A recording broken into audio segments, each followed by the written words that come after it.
welcome to day 2 of the Ahmedabad University Center for Technology, Innovation, Economic Research Conference on Changing Nature of Innovation. Our moderator for today is Dr. Naushad Forbes. I'm just going to briefly introduce him and then hand it over. Naushad is the co-chairman of Forbes Marshall, India's leading steam engineering and control instrumentation firm. He's the chairman of CTIER, the Ananta Aspen Center, and also the Bharatiya Yuva Shakti Trust. Naushad was an occasional lecturer at Stanford from 1987 to 2004, where he developed courses on technology in newly industrializing countries. He's received his bachelor's, master's, and PhD degrees from Stanford University and is on the board of several educational institutions and public companies. Naushad has been a long active member of CII and was president of CII in 2016-17. So welcome everyone, and Naushad, over to you. Thank you, Janab. Thank you, and welcome everyone to this second day of our conference on changing patterns of innovation. On behalf of both Ahmedabad University and CTIER, it's my pleasure to welcome you to the second day. Where today we're going to talk about innovation in healthcare, which is a very topical subject at the present time. Barely, forget day, barely an hour goes by without another message coming through on vaccines, their role potentially in getting us out of our current state, new treatments, new diseases and consequences of the pandemic that we need to address, and a variety of things that raise the question of pharmaceutical innovation, of healthcare innovation more broadly. So it's an extremely topical subject for us at the present time. And I think we have two excellent panelists today. So I'm going to start with Chirantan Chatterjee. Chirantan is an economist who specializes in the economics of innovation, among other areas, and also in the economics of healthcare. He's currently at IIM Ahmedabad and also has a visiting appointment at the Hoover Institution at Stanford. He's spent time at Stanford, he spent time at ISB, he spent time teaching in Tokyo and also at IIM Vizag. So you must have been part of the founding team, I guess, Chirantan, at IIM Vizag, I would imagine. So it's a pleasure to have you with us this evening, Chirantan, and over to you. The structure that we're following is the same as we did yesterday. We request each of the speakers to spend about 30 minutes in their presentation, leaving 15 minutes for question and answers on the presentation. And then we'll go to Mihkel and do the same, 30 minutes plus 15 minutes. And then I'll make some comments and we'll close. Over to you, Chirantan. Thank you. Thank you, Naushad. So I'll share my screen and slide, but before I do that, I should also acknowledge that my past 10 years of post-PhD journey actually started at IIM Bangalore with Pankaj and Devnath being there. This is exactly the summer 10 years away when I was back in India after finishing my PhD in Carnegie Mellon on this issue of global pharmaceutical innovation and welfare effects as a function of changes in intellectual property, etc. So it was also heartening to see one of my advisors, Ashish Arora, yesterday giving a talk at the conference. And I do owe a lot in my research journey to that initial appointment and support that had happened at IIM Bangalore. So what I want to do today essentially is to share some thoughts. Interestingly, just this week, I finished out a paper. So this is a paper that has just come out with the NBER, and it's under review at a journal, which is about a similar type of a pathogenic outbreak shock that India had received exactly 10 years or 11 years ago in 2010, August of 2010. And the Lancet had published that there was this superbug NDM1, which was found in some patients in Delhi. And that had an effect on the market structure in antibiotics in that period. So we were able to get some data, and this paper is just hot off the press. It came out this week, and we can see here that in our research, that once that shock happened and it created what is called as Carbapenem resistance or broad spectrum antibiotic resistance, multinational companies in the Indian pharmaceutical market started withdrawing from the markets because they were worried that some of the products in carbapenems, in broad spectrum antibiotics, would be rendered useless because of the presence of this superbug in India. Whereas what we also saw was the domestic firms started backfilling. So while the multinational firms left the market post the shock in 2010, the domestic firms started filling up the market. And at that point in time, and even more so today, there is a huge discussion going on at the background. Maybe this is the next pandemic that's lurking around, which is that India is a hotbed of antimicrobial resistance. And this is a picture by from the Center for Disease Dynamics, Economics and Policy, which shows how this particular bug, the hotbed is India, but now it's found in more than 70 countries, in remote locations like Norwegian archipelago, et cetera. And on the right-hand side, we have a data from our paper, which shows that while the multinationals withdrew from such a negative shock to the market, once the Lancet publication came out about that bug, the domestic firms started filling in. And in fact, carbapenem consumption over time increased over after the 2010 August period. So that was a little surprise to us. And of course, we were able to show how the exposure for multinational firms declined, whereas the exposure for domestic firms increased through physician prescriptions and through the push incentives that they were able to diffuse in the market. But more importantly, this paper points to the question that is moot today in the presentation that we have, which is that this is the hotbed of antibiotic resistance, and this is where we are not generating enough number of new antibiotics. Instead, we are continuing to see that the market is creating more and more domestic firm generated generics and branded generic products in even carbapenem markets, which is now supposed to be more and more antibiotics, which is now supposed to be more resistant. I mean, the bug is now more carbapenem resistant. There are just a couple of initiatives here I wanted to highlight, which are coming out from Indian pharmaceutical ecosystem. One is an initiative from Wockhardt in antibiotics. It also tried to get, this shows you on the left-hand side of the picture that DCGI in India has approved a couple of Wockhardt's antibiotics locally. But Wockhardt had also applied for some of these antibiotic approvals, new antibiotic approvals in the US Food and Drug Administration in the last few years.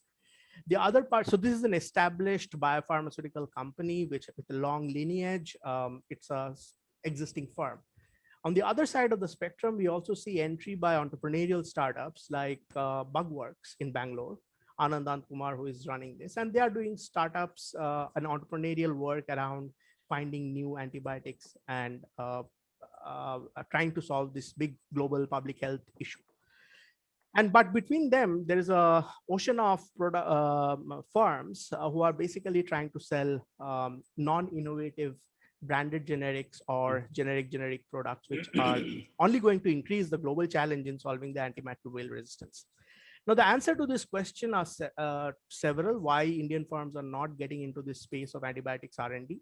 Of course, part of it is that there are some structural Red Queen challenge kind of issues in antibiotics. The more antibiotics, and this has been highlighted by people as famous as Dr. Anthony Fauci, etc. But more importantly, what we found was, the answer to this question as to why firms are not generating new antibiotics comes to me from one of my dissertation field trip, which I did in summer of 2007 and 2008 with Ashish and with Lee Brandstetter while writing my dissertation on the biopharmaceutical industry. And we were talking to conventional generic firms, but we also talked to some unconventional startups. So we went to meet Avastagen's founder, Dr. Bilu Marawala Patel. We went to meet, it was in Bangalore. We went to meet Suven Life Sciences in Hyderabad. We went to meet Connexius, which has now been acquired away by, I think, a company, or it's no longer around. There's a Pune-based startup in proteomics. This is an interesting startup where the couple is an Indian scientist returning from Eli Lilly, and the wife is a Chinese scientist from Eli Lilly. They are working here. They have pivoted from more drug discovery kind of work to doing more analytic stuff in recent times. And we know in recent last 2 years, what has happened with Mitra Biotech, for those of you who are watching the Indian biopharmaceutical industry. My observations from that trip and more generally over the last 10 years is that some of those questions that we found unraveling in front of us through those field trip conversations still remain as unaddressed, which is potentially the source of friction as to why we may not see enough of innovation from global south in biopharmaceutical innovation, even though it does seem like COVID might have changed the equilibrium in this particular context. And these are highlighted in these list of points. And I just don't want to like belabor on them. Each of them is a big topic, has papers written by others in the field. But I do want to stress on some of the things that, for example, Pankaj and me used to discuss when we used to talk about biopharmaceutical innovation in Bangalore, as I had joined as a rookie assistant professor. Things like creating agglomeration economies in locations like Pune, Bangalore, or Hyderabad, and the importance of doing interdisciplinary work. The non-availability of entrepreneurs as well as scientists combined into a dual role, folks who can do translational science. And this is highlighted by people who are like Louis Pasteur, who can do science which has both high theoretical value as well as high applied value. Issues around regulation, how you create new incentives for the scientist entrepreneur. Dr. Mashelkar has tried to do that with CSIR and the Bayh-Dole Act, or some shades of the Bayh-Dole Act in India, but hasn't made much progress over the last 2 decades. In Connexius, we saw the denouement of what we would say as something that was supposedly patient venture capital. So Nadathur, I think the Nadathur Holdings was investing in Connexius.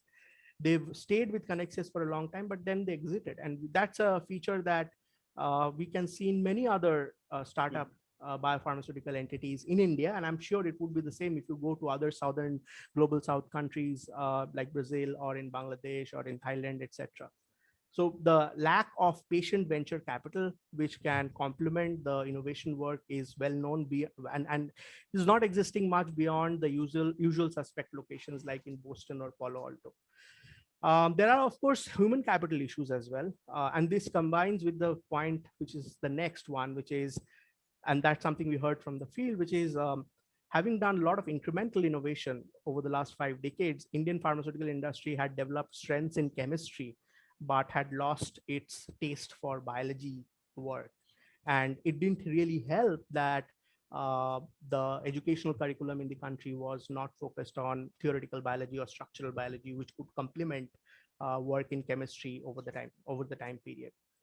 I also have witnessed and heard offline conversations with entrepreneurs who are talking about how exits are very difficult in the context of biopharmaceutical startups in India. And that results in flight of entrepreneurship to locations like Singapore.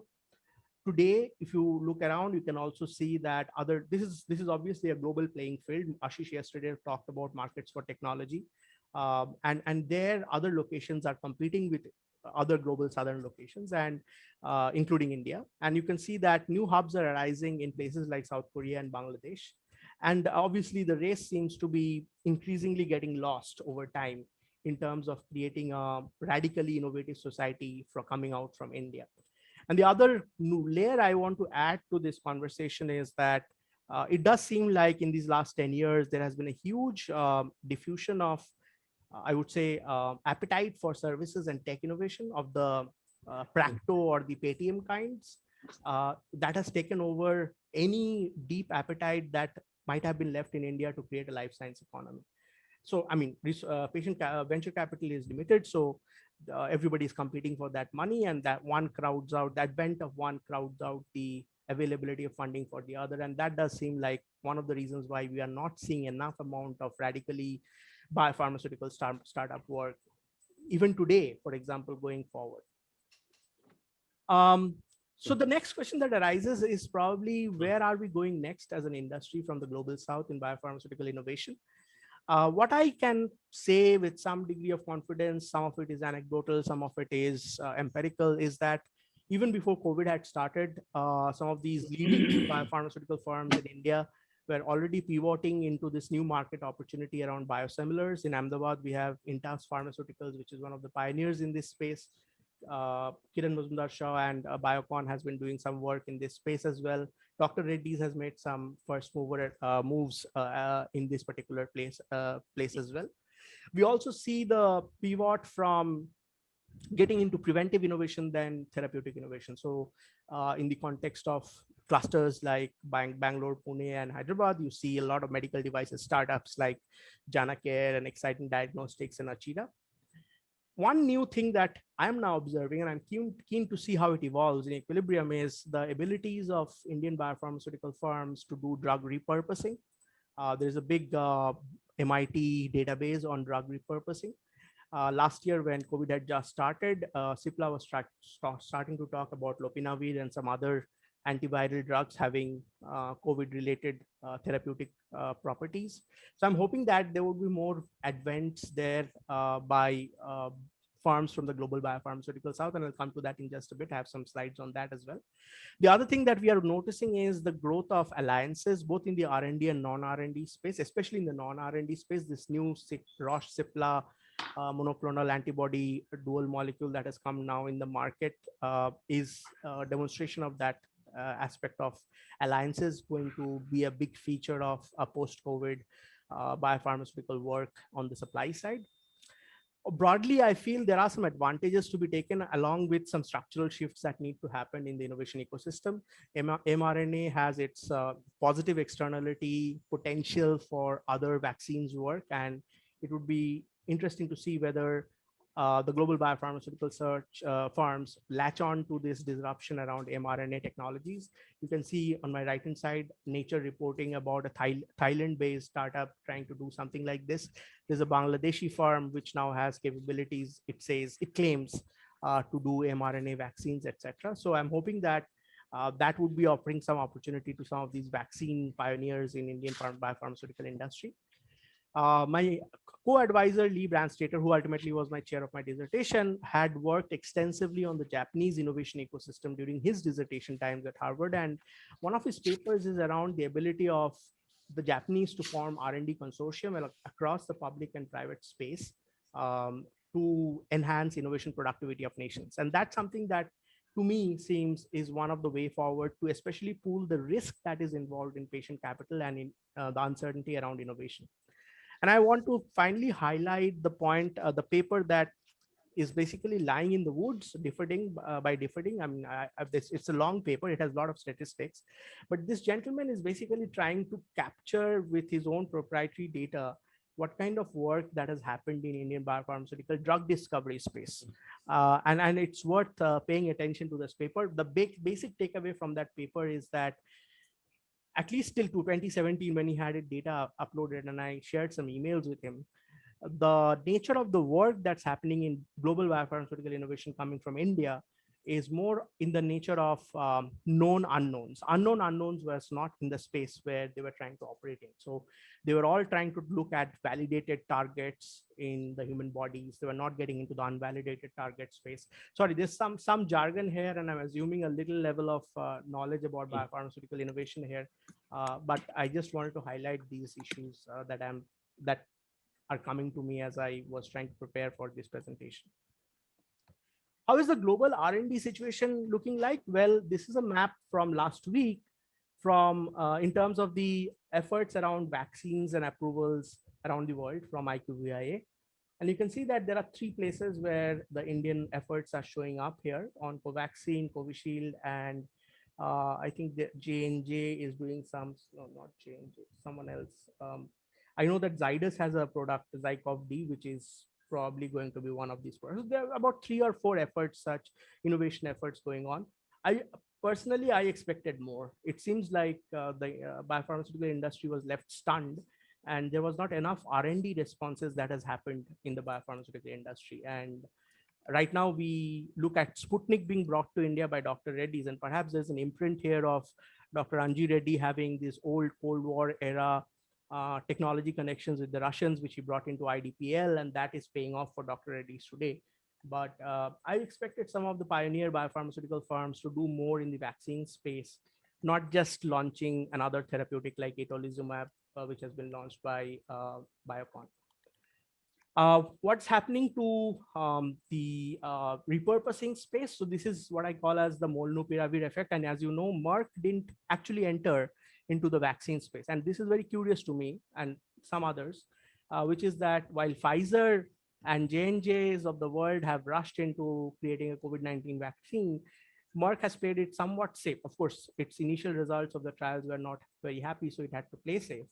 Its hands were forced. But now they are going in the therapeutics approach to dealing with COVID-19, and they have this Molnupiravir drug, which is a joint drug with a startup that they're bringing to the market. And I expect more activity happening in the drug repurposing phase from the global biopharmaceutical south going forward, given the effect of COVID-19. And this is more so because of the absorptive capacity that has been created over the last 2-3 decades in new drug delivery systems. I mean, if you go back to how Lilly's drug cefaclor was protected by 56 patents, but Ranbaxy was able to find that 57th process innovation, which gave it a entry point for the generic version of cefaclor. That kind of an ability should be deep now in the Indian biopharmaceutical industry, and I'm expecting more of that to generate some outcomes going forward in global R&D. More broadly speaking, if you look at the nature of pipeline in the last 10 years in across therapeutic markets in global biopharmaceuticals, you will see that, and this was happening even in the pre-COVID era, especially in the 17-18 period. Immuno-oncology was going through a big boom, followed by some other therapeutic markets, but that's basically what it is. I mean, today, if you look at the nature of the pipelines, these are going back to 2018 levels. Part of it is enabled by the fact that the regulator has somewhat reduced the cost of entry with accelerated approvals and emergency use authorization. But, and that is a good payoff for firms in the industry globally. This conference is about the changing nature of innovation, and at some stage I do want to get into this. I haven't had time to do this, but indeed biopharmaceutical innovation has been changing globally. I mean, you can see that gene editing and gene therapy enabled innovation, cell therapy enabled innovation, CAR-T enabled innovation, and RNA therapeutics are all rising in the recent last 3 years, and especially rising in early stage biotherapeutics more than late stage biotherapeutics. And that's something worth observing, because that's going to change the nature of technological equilibrium that's there. And it would also create some inequalities between the pioneering firms in this space versus the laggard firms. Laggard firms, I'm assuming, to be coming from global biopharmaceutical south. The situation in terms of markets for technology is worth paying attention to. R&D spending in the last 2014 to 2019 period was hovering as a percentage of sales for global biopharma between 17 and 19. Obviously, 2020 has seen a little spike in this share of sales being spent on R&D. You can see that a lot of venture capital is now also getting into and especially early stage venture capital now getting into biopharmaceutical investments. This all means that there would be new opportunities for products. Maybe there's a startup hidden somewhere in National Center for Biological Sciences in Bangalore or in the CCMB in Hyderabad, which could potentially create an opportunity for forming an alliance with a global biopharmaceutical innovator. And my expectation is that the locus of markets for technology work would actually increase in the global biopharmaceutical south, including in India, especially in the existing clusters for biopharmaceutical R&D work, like in Pune, Bangalore, and Hyderabad. And you can also see a demonstration of that in terms of the licensing and collaboration deals that are dramatically increasing in 2020. Firms, especially innovator firms, are moving fast to bring some of their market. There's of course a COVID effect on this and a non-COVID effect of this.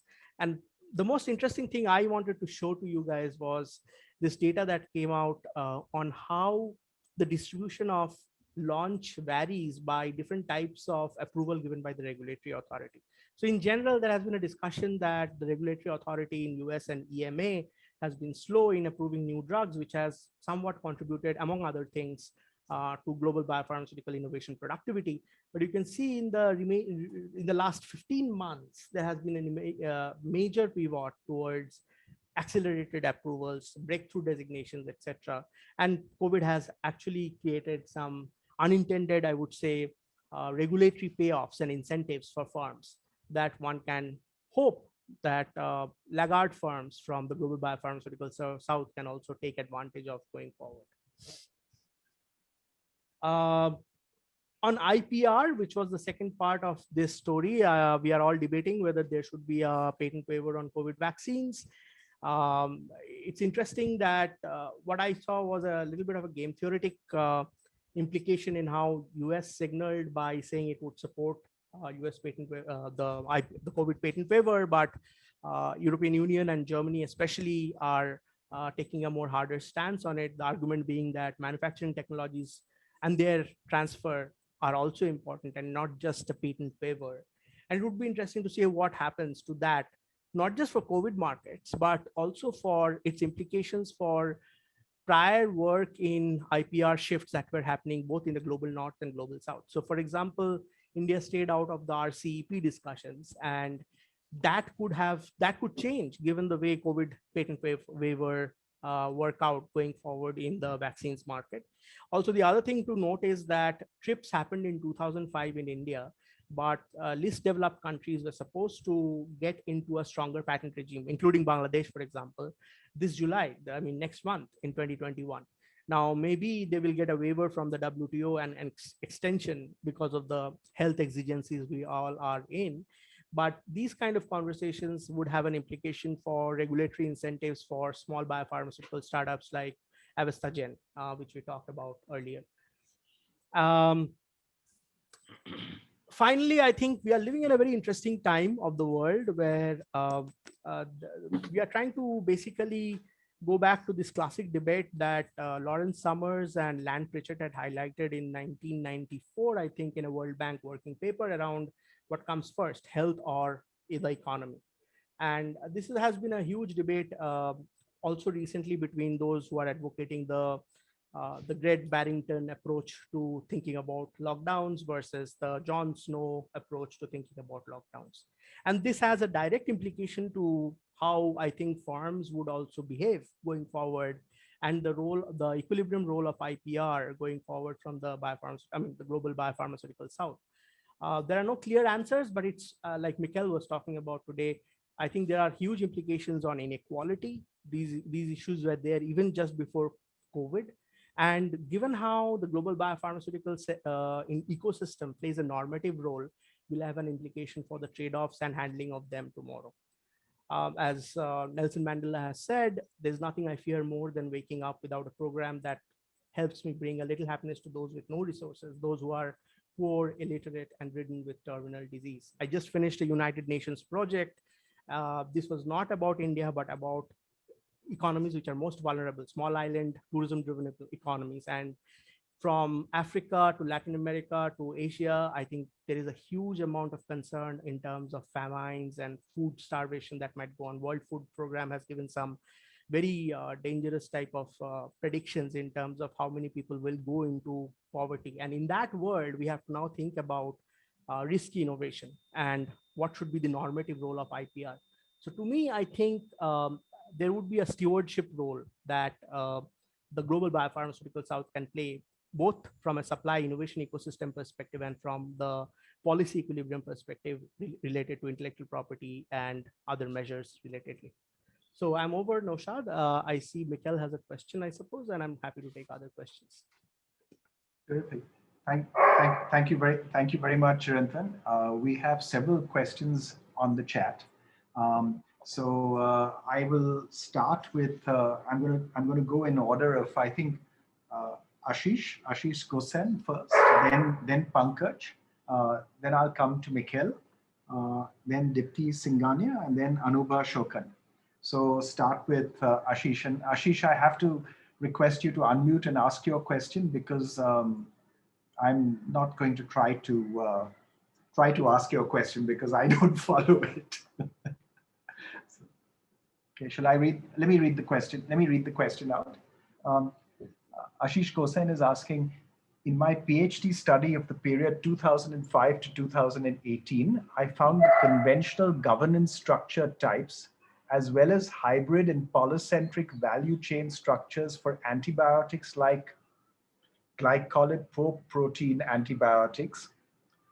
This trend is in sharp contrast to other therapeutic areas. In light of your discussion on AMR and the problem solving involved, does it imply non-involvement of Indian firms where risk of opportunism is high? Does it also imply participation in value chains is suboptimal? Well, some of the terminology I'm not very sure of, but what I can tell you, I observed in the data. So I'm more like an empirical economist. I just go by what the data is telling me, and theorizing it with and placing it in certain literature and terminology. Sometimes I miss it out. So Ashish, if I'm going wrong somewhere, please feel free to ask me a question or shoot me an email offline. But what I see in antibiotics is basically, if you look at the largest selling drug in the country, Augmentin, by GlaxoSmithKline. Okay, this is a multinational product, and around it is a fringe of generic, and branded generic products in that product market. And this is something that you will see also in other antibiotics, whether it's narrow spectrum or broad spectrum.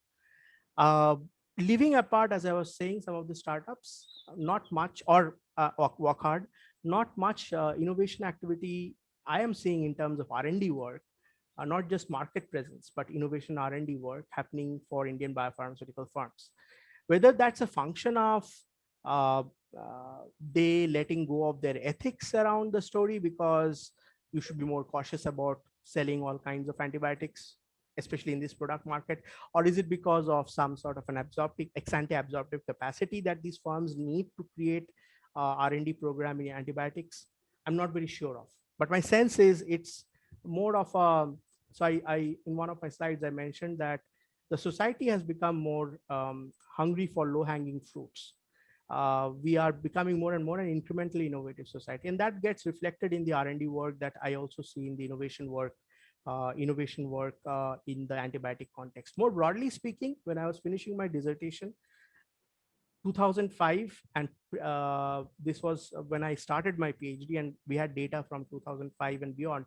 We could not see, everybody, the world was expecting that with stronger patents, there would be a lot of new chemical entity research and drug discovery in Indian biopharmaceutical firms, especially the leader firms who have at least, let's say, one US patent in the market.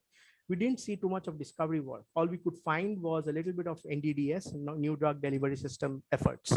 And our interpretation of this was Hatch-Waxman had opened up process opportunities for Indian firms, and they were taking advantage of that, as rational firms would if you have a generics opportunities outside India in the US context. So yeah, maybe that's the reason why we don't see more innovation presence for Indian biopharmaceutical firms. I don't know whether I answered your question, Ashish. Thanks, Chirantan. I'll go to Pankaj next, who has a question for you on structures for funding basic research. I can't see your question, Pankaj. Pankaj. Okay, I can read it. I'm just saying, how do you see, Chirantan, the role of DBT, BIRAC, etc., for advancing the translation of R&D? And then there are new centers like CCAMP, where BugWorks actually is incubated, or new initiatives like Ignite Life Sciences, which aims to create a welcome trust kind of funding for basic research that can be translated. And it is a challenge because, as you know better than anyone else, the resources required to do that is just immense. And I wonder if that early low-hanging generic strategy was essential to accumulate the resources to do that stuff. Now, I'm just curious to hear your comments and your thoughts around all of this ecosystem. So if you look at Teva's journey in Israel, Teva is essentially, could be told as it's the background of Teva is the Weizmann Institute. So Weizmann Institute is supporting the innovation wall that Teva requires to take the products to the market in some sense. And if you need a similar type of environment in India, you need the BIRAC and the DBTs and the NCBS and the NIVs and the CCMBs of the world. The other part of the story is, if you look at both these two mRNA vaccines, Moderna and Pfizer, they are coming both from university R&D. And I would, the criticality of public R&D does not go away. In fact, increases immensely for radical innovation work coming from Global South. The question is, even at C camps, for example, it has been in works, I think, for the last 10 years. How much of the work has been converted into, I would say, radical patents with opportunities that were out-licensed to maybe a Indian innovator or a global innovator, right? I haven't seen that. And I don't know why that is happening. Part of it, to me, is a story of patient support for a decade or two to really risky innovation that happens. I mean, people change jobs, people leave labs, programs fall apart. I've heard from Advinus that they had challenges to get animals to India to do their trials. And this was a regulatory issue that they faced as a startup in Bangalore. And here, public R&D can actually enable access to some of these animal trials that are required located in India. But when regulation creates constraints for that, I think the efforts that are started in these C camps of the world somehow dissipate over time. And that's where it gets distinguished from successes like what we see, let's say, with the Moderna program or with the Weizmann Institute TEVA program. So super important. And that's where we go back to the Bayh-Dole Act and the role of scientists, entrepreneurs, etc. Some of the scientists, by the way, don't also have the idea of how to launch a startup. So they need to be told how to, so that Gary Pisano book, The Business of Science, right? So scientists do their science, but they don't have the training to do the business of science. And that's something I think would be important as well to create going forward for capabilities in innovation coming from the South. Thanks, Chirantan. Thanks. I'll go next to Mihkel. You should be able to unmute here. Thank you. Very interesting talk, Chirantan. One of the things that I found in terms of intellectual property rights on pharmaceuticals, I find a little bit of a logical inconsistency in this objection to loosening up on patent rights. And most countries have as a caveat in their intellectual property rights law that in case of a national emergency, all bets are off. Yep. Right? And if a pandemic isn't a national emergency, I don't know what is. Secondly, you have countries like Pfizer saying that they're not going to make any profit from this. So if Pfizer has no objection to this, I don't see what's the reason why we can't loosen up on intellectual property rights. Do you see any rationale for that? Maybe I'm putting you in a position of defending the indefensible, or defending what you don't believe yourself. But can you see from their point of view what could be the objection to this? Yeah, I think we need two ingredients for enhancing the creation and diffusion of innovation. One is, of course, IPR, but the other is also complementary assets. And part of the story that Germany is offering to not loosening IPR is that just loosening IPR is not enough. Who is going to have the technological capability to take the mRNA platform and convert and create the vaccines? I forgot to talk about Genova Bio-Pharmaceuticals, which is a startup out of MCure Pharmaceuticals from Pune, which is doing the only mRNA program I am aware of in South Asia. And they have been talking about the mRNA program for the last 12 months with a partnership with Wisconsin.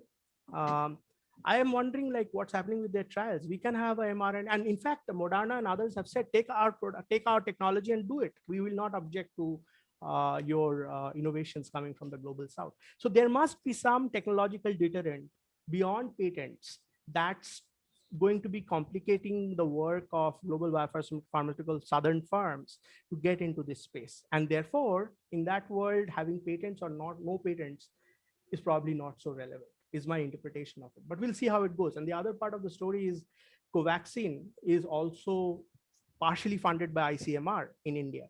And they should also be actually doing something about the IPR that is there. I mean, they have done it actually in the last few days. They're saying they're going to out-license the technology to some other biopharmaceutical firms locally. So this back and forth between firms and the regulators between the global north and south, I think will continue. The sad part of the story is that this will mean delayed vaccination. This will mean delayed return to normal lives. The good part of the story, hopefully, is that some of the equilibrium effects of IPR are going to change from what it was pre-pandemic. Remember also that in the RCEP discussions that was being stewarded by China, India stepped out of it, and in Asia Pacific. So I think some of the European Union countries are feeling that if you loosen the bars on IPR today to India or Brazil or South Africa, they will take advantage of it in other therapeutic markets beyond COVID. And that's probably a concern that's preventing the IPRs being universally loosened out. We'll come back. Actually, you in the course of answering Mihkel's question, you also answered a couple of others on compulsory licensing and IP waivers. So I'm the next there. I'm going to combine two questions, which one from Mangaldeep Burman and one from Anubha Ashokan, which are on university industry collaboration and the potential for university industry collaboration in India to do good pharmaceutical research. I mean, do I have to stress that it is important? Well, yeah, yes, stress that that's important. Well, what is, okay, here's the question. Let me give you more specific. What is the state of university industry collaboration in the biopharma R&D space in India today, in India versus the world?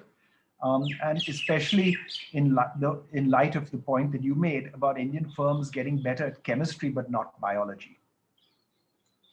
Yeah, so the biology institutes in the CSIR labs are not too many. You can have an NCBS in Bangalore and an NIV in Pune or a CCMB in Hyderabad, but that's about it. You have the IISER setups, but you don't know what exactly is the biology component of work in the IISER setups. So there is some amount of geographical inequality in the way biological research is happening in our national R&D system. Maybe you don't need geographical equality there. You need concentration of activity and focused quality work, which can translate and work with industry present around the vicinity of that location to create a larger effect in terms of the pipelines. Honestly, I just feel that the larger question is the social planners' attention to creating a life science economy. I mean, if you think that you can have Ayurveda and Coronil to solve the health of the society, then that's a different trajectory for the Indian economy from a world where I believe in a Molnupiravir or a monoclonal antibody pair coming out from India. Now that has repercussions in terms of the R&D outlay coming out for the economy, whether it's for public R&D, whether it's how they will support maybe government venture capital, the question that Pankaj asked for what DBT's role may be, et cetera, et cetera. So my 10 years have not been too encouraging, but in theory, you can see that if you look at the US public R&D space, places where there are these clusters and agglomeration activity, whether it's in the Philadelphia corridor or the Research Triangle Park in North Carolina, there has been great effects of that in terms of the innovation outlays that has happened. So I think, given what you just said, Chirantan, I'm going to go to Madhukar Katiyar, because I think, I'm not sure it's a question, I think it's a comment. Madhukar, would you like to unmute? And maybe I can unmute you. Let me see. If I click ask to unmute, does it do anything? Ah, well, good. No, you're still on mute. Okay. You can't unmute, I think. I think he's unmute now. You're unmuted? Okay, good. Just try speaking, Madhu. No, we can't hear you. Okay, so Madhukar's comment, if we can't hear you, Madhukar, I'm sorry. So the comment actually has to do very much in line with what you mentioned just now, Chirantan. That can Indian startups really be blamed when we have the Union Health Minister endorsing Coronel from Baba Ramdev, or the sort of anti-scientific approach to medicine and to healthcare in general. Maybe you could make a comment more generally about that, actually. So, you want me to make more comments on that? No, I think maybe we can look at it from the perspective. I'll try. What is the right intellectual climate for scientifically based disciplines to thrive? What is the right intellectual climate for a research culture to thrive? I think address that broader question, I think. Yeah, I mean, one thing we can look at is even with traditional Chinese medicines, how the Chinese have not abandoned science. They are doing RCTs. They are trying to get an artemisinin published. I mean, the efficacy of artemisinin published, which gives them a Nobel Prize, etc. And even the work around clusters like the Beijing Genomics Institute, which I think, I mean, we have our so-called friendship with Chinese, but there are certain good things to observe in terms of how they're valuing science, even in the context of traditional medicines. And that's the way forward. In fact, if you look at some of the hypertension drugs, some of these actually come from plant extracts or these rice water stuff, right? And they get converted into rational drugs. When the Germans did their some of these old rational drugs, they have old chemical intuitions and components to it. The right intellectual planet for this, I suppose, is concerted, and this relates to what society wants. Society probably doesn't want, if you go to Amazon and search for Coronil, you'll see not just Coronil, but a preponderance of other products. In fact, a couple of PGP students at IMA did this term paper with me this past year. Preponderance of products by established firms, and this was always there pre-pandemic, selling these products. So what is the regulator doing in that context? What kind of data is the regulator accessing to allow for such products to be sold in the market is something worth pondering. And I think the liability structure for adverse consequences out of these products coming out should also be revisited. So regulation law in terms of what happens if people are popping a Coronil throughout the year to protect themselves from COVID, and what the laws of the land are doing to take the particular party responsible to for questions is important to consider in this context. Did that answer you, Naushad? Yeah, I think so. And it's I mean, the essence of science, I guess, is that any result is independently verifiable. Absolutely. And I think whether it's a theoretical result or whether it's a practical empirical result, it should be independently verifiable. And that I think that applies equally to all sources of medicines, whether allopathic or anything else. Yeah. Let me ask Akshay Kirloskar's question on his behalf, and then I'll ask Premnath to ask the last question. Akshay's question is, what has been the impact of CRISPR in the context of the Indian healthcare research?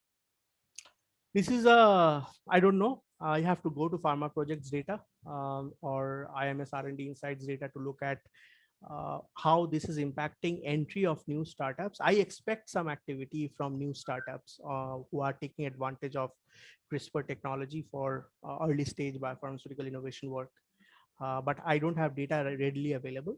The other thing I expect their presence to be in is CRISPR itself will create a value chain of activity around biopharmaceutical innovation. So some of the analytics-oriented, health analytics, pharmaceutical analytics-oriented firms from standard locations like Bangalore or Pune will have a play in the CRISPR opportunity globally. So these are the two places I think there are data sets that can allow you to tease that out more carefully. I haven't done that, but I do want to go back and check that in the data. Thanks, Chirantan. And last question to Premnath, and I hope you can unmute. If not, then you'll have to tell me what you want to ask. Can you unmute? Can you hear me now? Yes, we can hear you just fine. Yeah.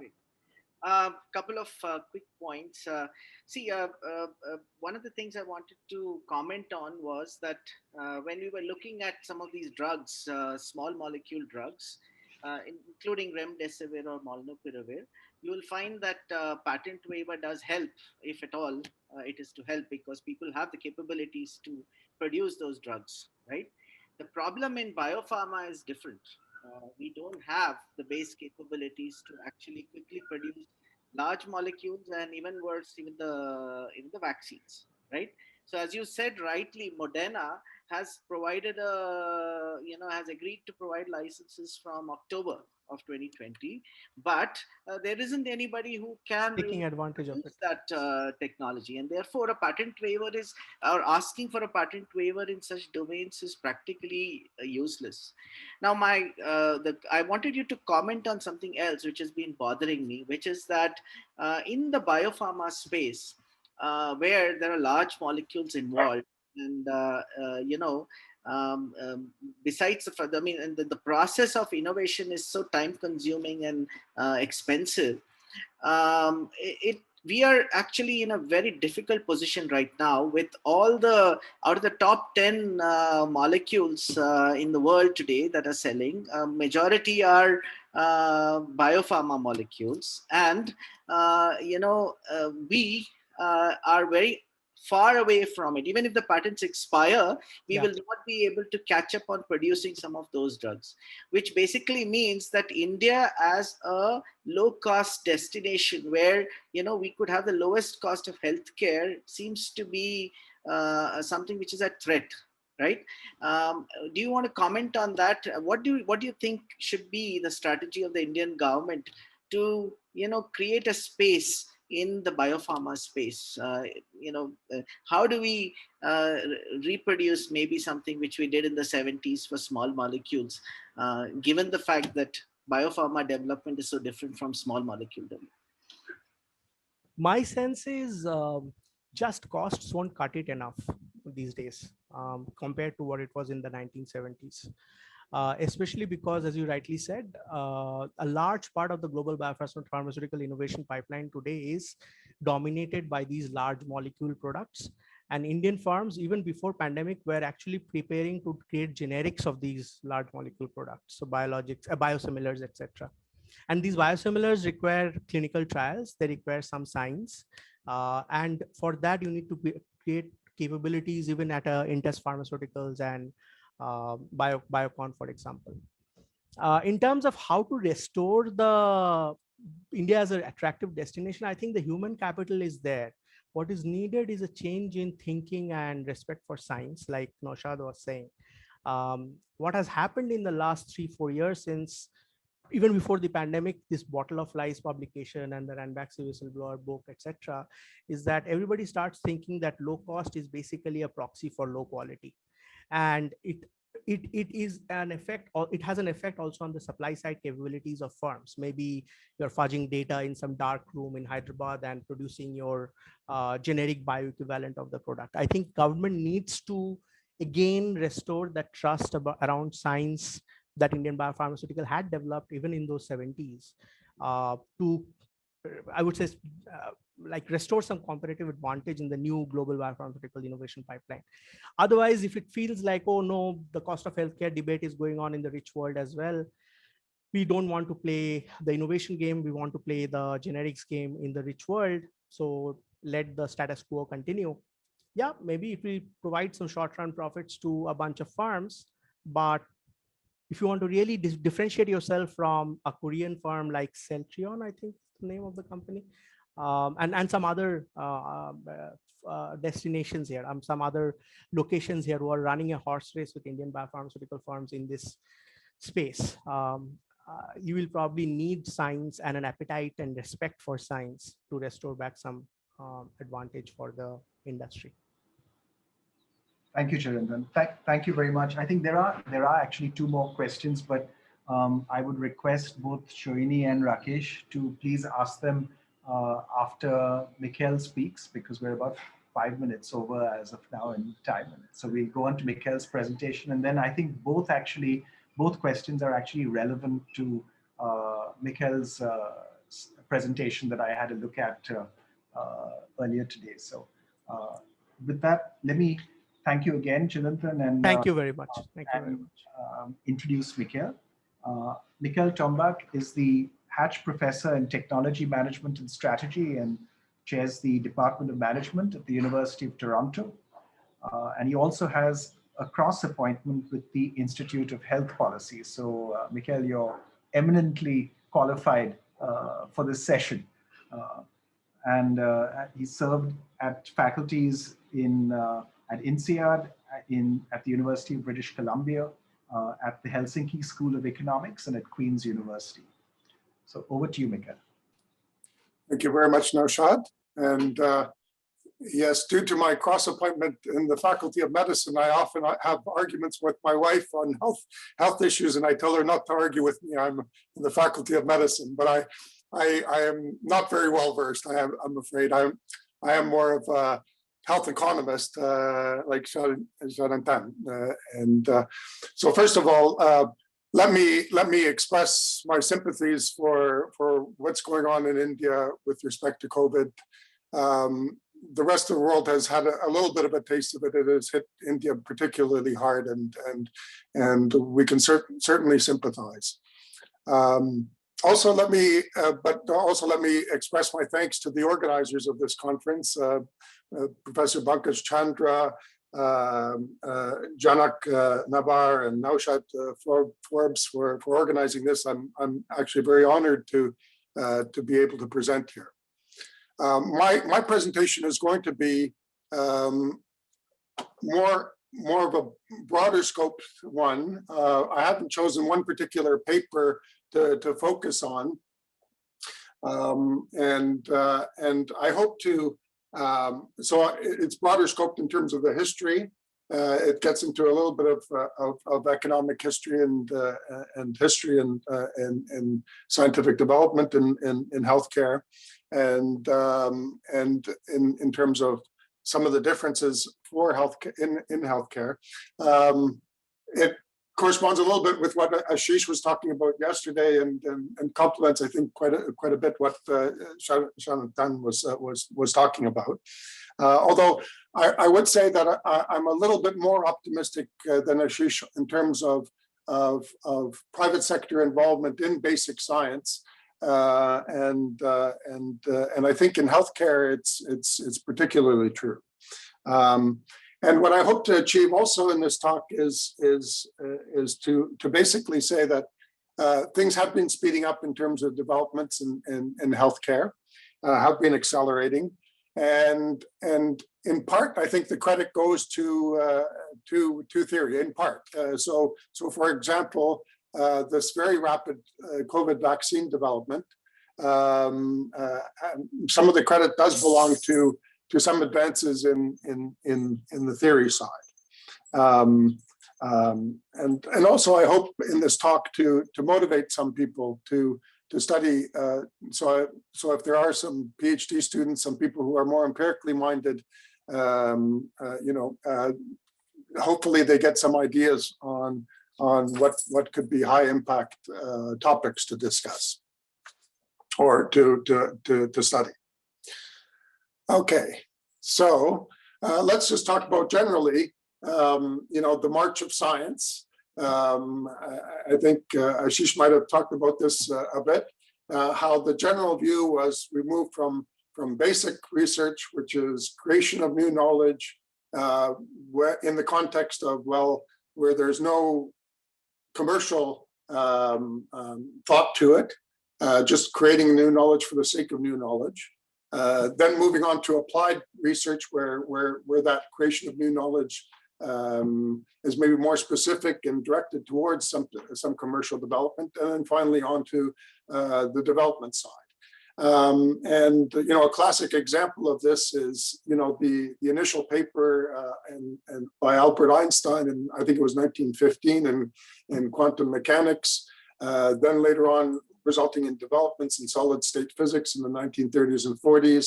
And then the development by, as Ashish talked about, the transistor by Bell Labs in 1947, which then went on to integrated circuits and semiconductors and a very large field with large economic impacts. But the question has always been, Rosenberg brought this up in a paper. Why do private firms invest in basic science with their own money? First of all, the appropriability to any firm of that work that's done in the basic sciences was difficult, as he pointed out. But if you look at that timeline there, it takes decades before some of that basic science ended up in a commercializable product. Many decades, and as we know, if we plug that into a discounted cash flow sort of equation, no matter how large those cash flows, well, maybe not no matter how, but how large, but they have to be extremely large for it to pay off. Getting discounted in a valuation, a financial evaluation. So basically, private firms wouldn't be so interested. But really, this way of thinking about it, as has been pointed out by many, is not really correct. Really, what happens, and there was a wonderful documentary series put on by the BBC decades ago called Connections, which talked about how a lot of these major developments in the history of science really happened because of a combination of a number of different theoretical contributions.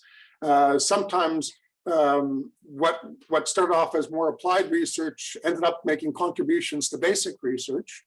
So there were feedback loops, or a theoretical development, like in this graph here, 1A would result in some applied research, but that applied research, meaning some experimentation, would detect some deficiencies in that theory, and you go back and you look and you make some refinements to the theory to 1B.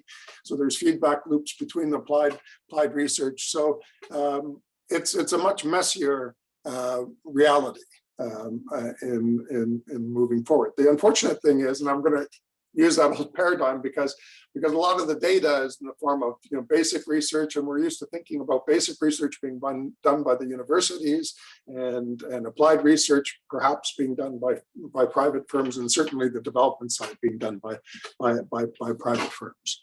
But with this sort of feedback loops, you can see that there has to be a lot more interaction than if those actors are segregated like that in specialization of labor, then there has to be a lot more feedback between those different actors.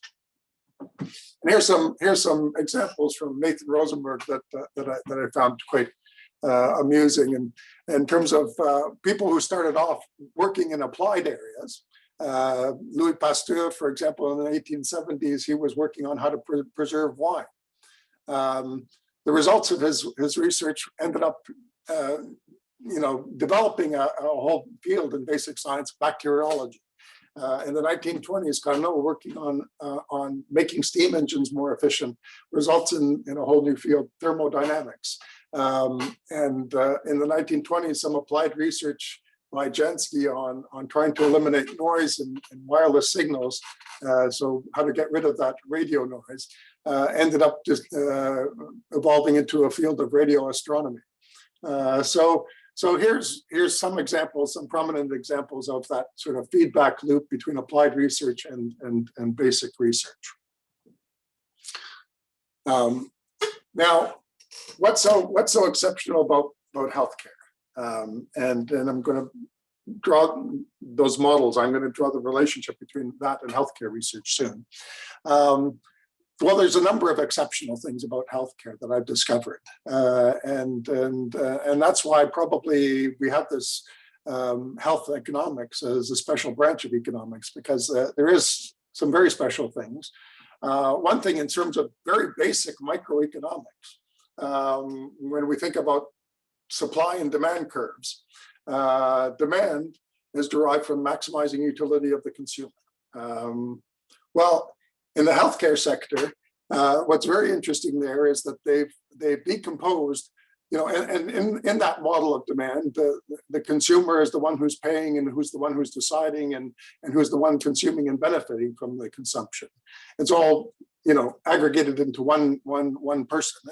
And for many products, that's true. But when it comes to healthcare, we've got those roles sort of disentangled, which is very interesting, I find. The decider is not necessarily the consumer, and the consumer nor the decider are often not the payers, which are sometimes insurance companies. So an MD might be the one deciding and prescribing something for you. You might be the patient and the consumer, and the bill is paid by an insurance company. So that's already something at a very fundamental level that's different about healthcare. Another thing that I find very interesting about healthcare from an industrial organization point of view is the industrial structure. Here we have this mix of government, nonprofit, and for-profit entities, and sometimes competing with one another. I'll give you, and this is true in most countries. In Canada, it's true, and to a lesser extent, perhaps, than in the US. But I've seen it in Scandinavia as well, and I'm sure it's true in India as well. But here's some data from the hospital system in the US. And what's interesting here, looking at the percentage of beds in hospitals that are publicly owned. So public meaning government, this would be like Erie County Hospital, for example. So the municipal government is paying for the shortfall often, which happens. Nonprofit could be like a private nonprofit. So here we have all sorts of charitable organizations, St. Mary's Hospital for this, so started up by a church, university hospitals, for example, and what you can see is that there's been a big decline in the government-owned hospitals beds over time, a big increase in the nonprofit. And then a substantial increase, although a minority share, of the for-profit hospitals. So there we're talking about corporations like Hospital Corporation of America. And even Ontario has 2 for-profit hospitals that were hangovers from pre-1962. So I think this is very interesting. But in terms of a research topic, what I've found very interesting is looking at how do these entities behave differently. And it's brought up some very interesting antitrust issues. For example, in Evanston, Illinois, two hospitals wanted to merge, and a question arose, antitrust issue arose. Well, they're both nonprofit entities. So do we have the same sort of monopoly concerns when 2 nonprofits emerge as we would if 2 for-profits were to merge? In that particular case, the judge ruled against them and said, no, we do have competition concerns, and kept the nonprofits separate. The empirical literature, which I found very interesting, was basically on nonprofits versus for-profits, and how do they behave differently, found very, very little results. And I was absolutely gobsmacked when I saw this. That the nonprofit behaves the same as a for-profit. How is this possible? And if we have very well developed theory in economics on how for-profits compete with one another. We have models with maximized profits, but how do nonprofits behave? What sort of model do we have of nonprofits? And that has not been actually very well developed and very well studied. First of all, on that empirical literature, that nonprofits and for-profits behave similarly. Actually, there was one study of nursing homes which found that for-profit nursing homes use substantially more sedatives on their patients than the nonprofits. But that was the one counterexample. I think those empirical studies have got it a little bit wrong. And one reason they've got it wrong is that because the theory hasn't been very well formulated in terms of how do we model nonprofits. And basically what they've got wrong is in that collection of nonprofit hospitals, we've got the charitable organizations together with university hospitals as all nonprofits. And I think those two entities behave very differently. In a search for how do I model a nonprofit, I was so desperate, I went back to the mission statements that these hospitals state. I thought, okay, what do they say that they want to achieve? What do they say is their objective? And I found some very interesting differences. The university hospitals would generally say we're all about technological innovation. So that's our main focus, is to teach new MDs and to come up with new technological innovations. The charitable organizations would often say we're about compassionate care. And the for-profits, the Hospital Corporation of America, for example, they wouldn't be so crass as to say we're going to try to make the maximum amount of profit off of these sick people. No, they put it a little bit more delicately. They say we're for efficient provision of healthcare services, so they're very efficient. But I think, you know, if we think about the university hospital and if we model that and we say, okay, if this guy's all about innovation and their objective is to maximize their R&D, well, then they would behave fairly similarly to a maximize a profit, right? They're going to, in all other respects, they'll be maximizing surplus and devoting that to their R&D mission. And the for-profit would be maximizing surplus to give in dividends to their investors. So on all other respects other than R&D, you would expect them to behave very similarly. So that's how I think that, so if somebody is keen on a topic for empirical research, finding, you know, differentiating between the university hospitals and the charitable ones. The other big difference in healthcare is the huge public support for research in for healthcare research. And so if you look at, in most countries, the government expenditures on research, and here's an example from Canada, 1.9 billion goes from the federal government to and provincial governments to Canadian Institutes for Health Research. In comparison, all of natural sciences and engineering gets 1.36 billion, social sciences and humanities less than $1 billion. So more than 50% of the money goes to health research. NSF funding, similar sort of story. Life sciences gets 21.8 billion, science and engineering gets 14.9 billion. And if you add in all the charitable organizations, the cancer societies, the multiple sclerosis societies, where they do a lot of fundraising for specific aspects of healthcare, then that difference becomes much larger. So a large amount of research dollars goes into healthcare and rightly so. I mean, they're able to make their case so much better. You know, they can say that 200,000 people are afflicted with this treatment. You know, we can increase quality adjusted years of life by millions if you give this couple of $1 million in terms of research money. And Tombak goes and he asks for some, and I'll find you know, the existence and uniqueness of an equilibrium, and the committee will yawn and say, okay, here's $10,000, and that's enough to equip you with pencils and paper. So they have a much better case for their public research support. But also, I'm finding that there is a substantial difference in terms of the private support for research, including basic research of companies. And I think why this is so is what's changing in healthcare, and I'll get to this a little bit, is that time lag that I talked about in that first slide, where basic research gets translated into commercializable product within decades.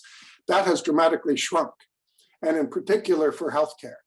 And so now if we can translate some innovations in basic science into a commercializable product within years, all of a sudden now, you know, discount that by a few years, that becomes interesting to a private company. Not only that, but if you think about the basic research and the expenses, the dollar values are actually quite low on the base. It's relatively cheap research, and certainly in comparison to doing clinical trials. So spending a little bit more effort on the front end in basic research can save you a bundle of money in terms of applied and clinical trials, where the real dollars then start flowing out. Lastly, in terms of what I find kind of funny when I do say an executive education and I'm talking about economics of innovation and I say new innovations reduce costs, I typically get the reaction from healthcare professionals that go, no, costs go up. And I go, no, it goes down. And then I realize that what they're talking about is that those new innovations, typically, the cost of those gadgets, devices, say MRIs, they do go dramatically up as they improve. But the resolution that they have is so much finer that they can pick up then smaller cancerous tumors.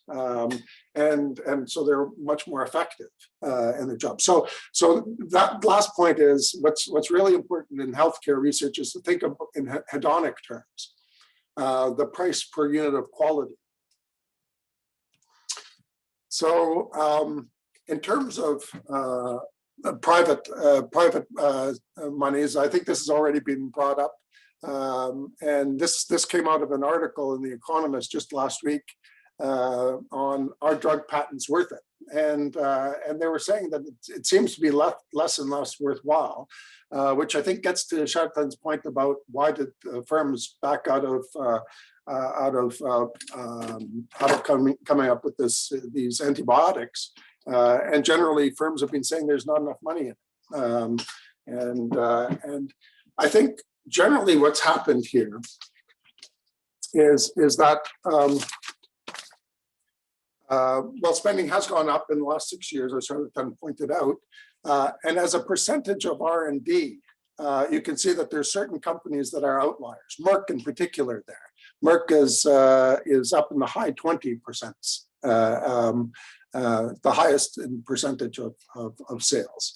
And Merck is also a very interesting case study in the sense of how they approach the sciences and how they encourage their research scientists to go out to conferences and present, as opposed to other pharmaceutical companies where they kept the lid on them a little bit more. And as a result, a lot of very highly skilled scientists were attracted to going and working for Merck. Of course, the other thing that happened with Merck, and this is why I think one of the things that might explain why it hadn't been so worthwhile for pharmaceutical companies in the last few decades to come up with these patented drugs, is the Vioxx scandal. Vioxx, which the painkiller that was very effective, when they rolled it out, they started to detect a small percentage of people having extreme cardiac events and dying. As a result, that Vioxx scandal, and why didn't it get picked up earlier, really put the freeze on for the FDA and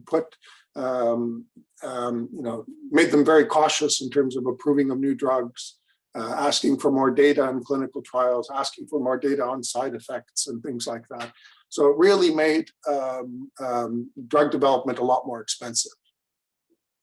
And I would say that also what happened, perhaps I would say in the 90s and in the early 2000s, is that a number of big pharma companies came to the conclusion that it wasn't so worthwhile for them to be in the R&D angle of it.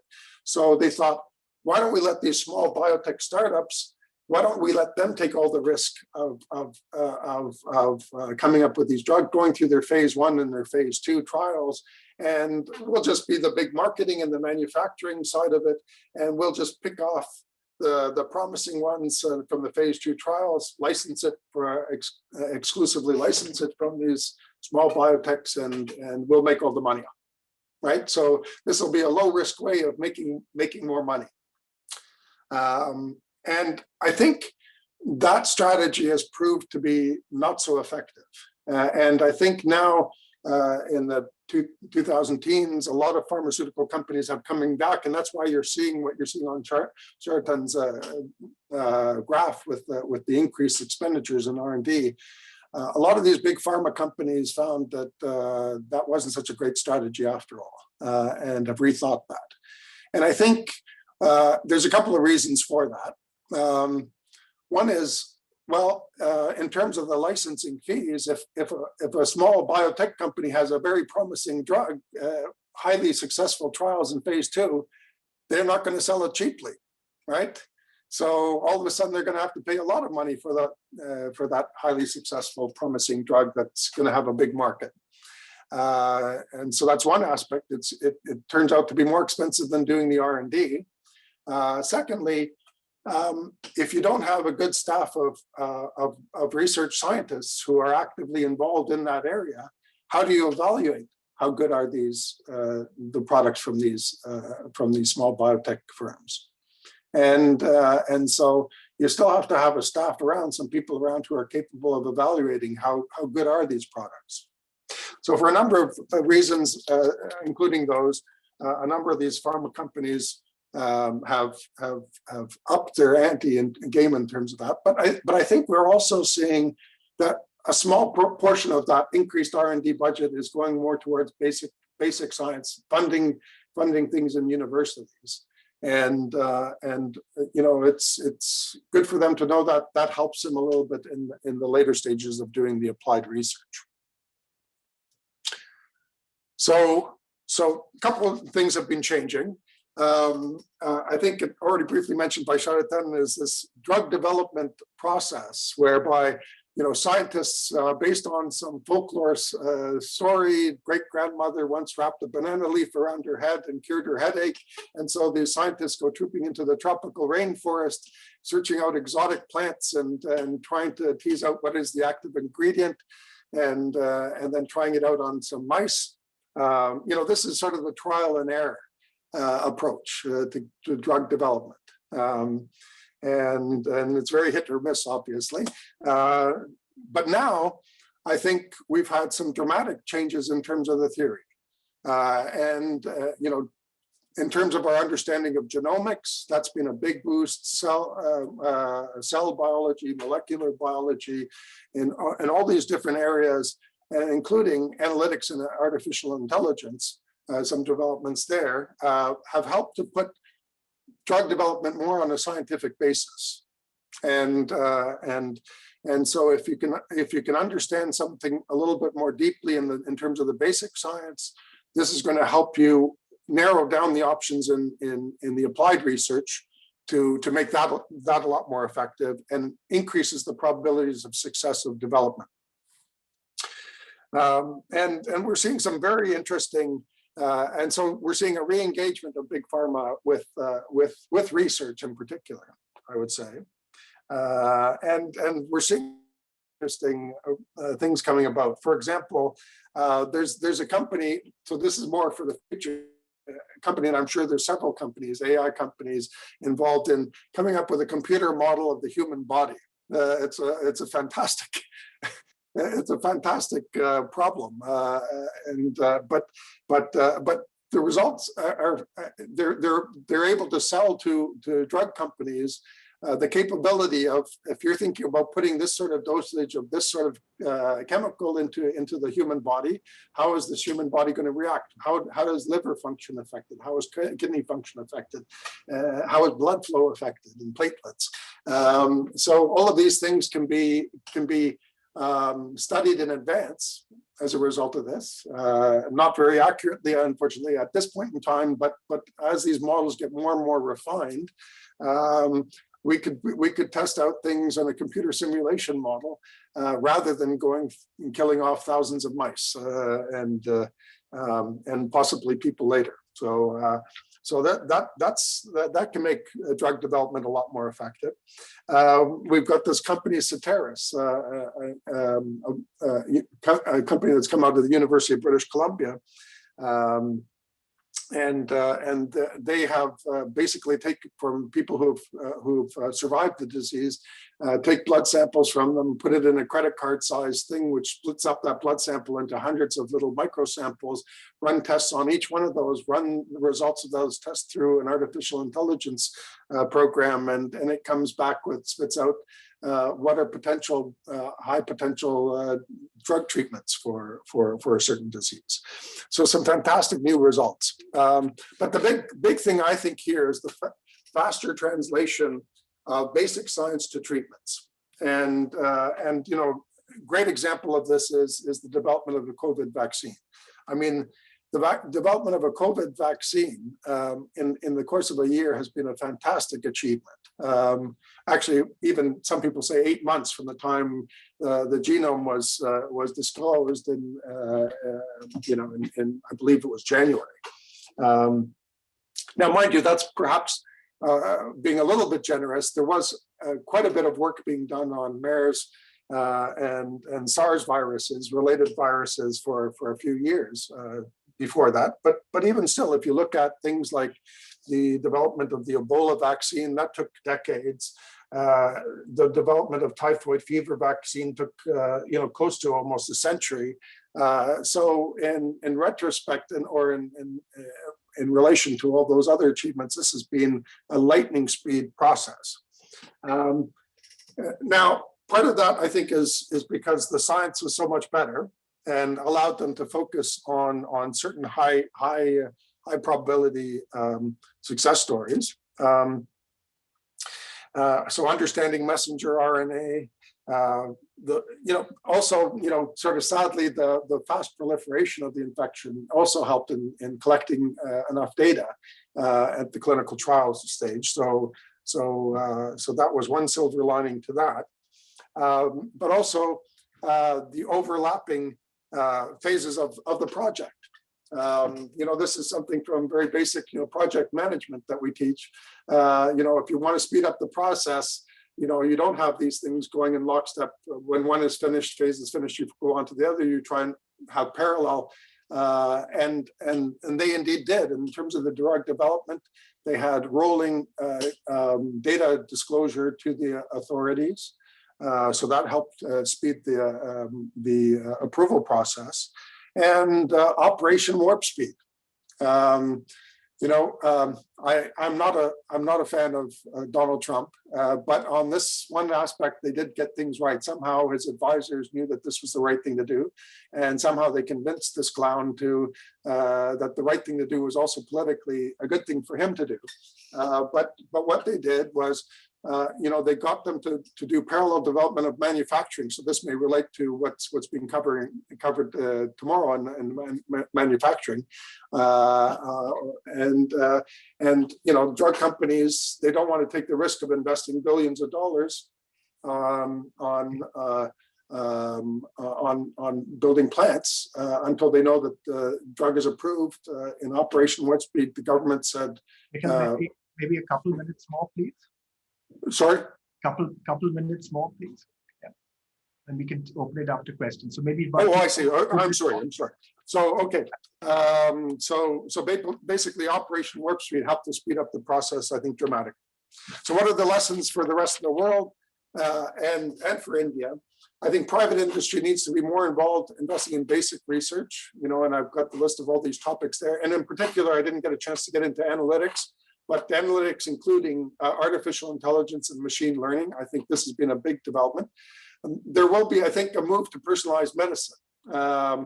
Can you imagine if we were able to say, this person only needs 3 milligrams of this vaccine, another person needs 4.5 milligrams of vaccine, another needs 5. It's going to be a statistician's nightmare to try and approve that, you know, try and get the data to prove that sort of formula, but it could have a big ramifications for us and developments in the future.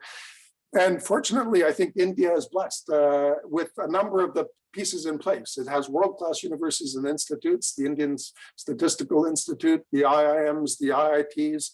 They have a lot of talent on both the basic science. They've developed an expertise on the clinical trial side and on pharma manufacturing. Those groups need to more interact, I think, to bring things together. And the rest of the world needs India to do that, to come up with more effective treatments. So I think India is well positioned to help out in this worldwide effort to come up with these treatments. And here are some of the sources for what I said, just a few of the sources. I borrowed from a lot of different papers, some of which I don't even remember the titles of. But I'll leave it there. Thank you, Mihkel. for any questions and comments. Sure. Thank you. So, what I thought we could do is to take the two questions that were asked at the end of Chirantan's presentation to start off with. The first is from Shohini Ghosh, and it relates again to university R&D. And her question is, in the US, a large part of university R&D is driven by endowments and funds from philanthropists. Do you think this is something that also needs to improve in India? Now, I'm going to ask Chirantan that if he's on, because I think it's an India question, which maybe, but Mihkel, maybe you can talk about the US or Canada end of things, and then Chirantan can add on India, and then I'll ask Rakesh's question after that. Maybe I'll talk about the US and Canada. I mean, I think it's a very good question because US, I've always been quite amazed at the power of philanthropy in the US. And in Canada, which has a great deal of similarities with the US, on this respect has not been as successful. We have got a lot of government support in our Canadian universities, and I think that's true of India as well. And I think to some degree, some of the donors think that, well, because they're already getting money from government, why should we donate the money to the universities? And so in that sense, we've not done as well. And I think that's true of the UK as well as the US in terms of funding. But we are picking up the pace on that in terms of donors. My response to that is, first I want to look at the numbers, whether this is true, and this has remained true over time, that philanthropy dominates university funding than private R&D. And the second thing we want to be cautious about is how is philanthropy couching itself, which is actually private funding. So Purdue Pharma can, through the Sackler family, invest in US private research. You can say that's philanthropy, but actually it's private funding. Same for Jeffrey Epstein investing in MIT Media Labs and something. It's basically private funding couched as philanthropic funding. So you have to be cautious and look at, I'm sure there would be research out there which looks at the distribution of different nature of funding there. On the question of why Indian philanthropists may not be investing enough in Indian university R&D, I think they don't trust the capabilities of Indian university R&D. That is why you see the Tatas going up and setting up giving a huge grant to Cornell or Carnegie Mellon, or the Tandon family going and setting up a huge unit in New York University. But it has picked up little in the last 3-4 years, but such large investments by foundations and families in local universities has been few and far between. And my sense is they don't trust the science. Sorry for being controversial here, but that's an open question that I feel like they don't trust what's happening locally here. They much rather put the research out in the Cornells and the Stanfords and the MITs of the world.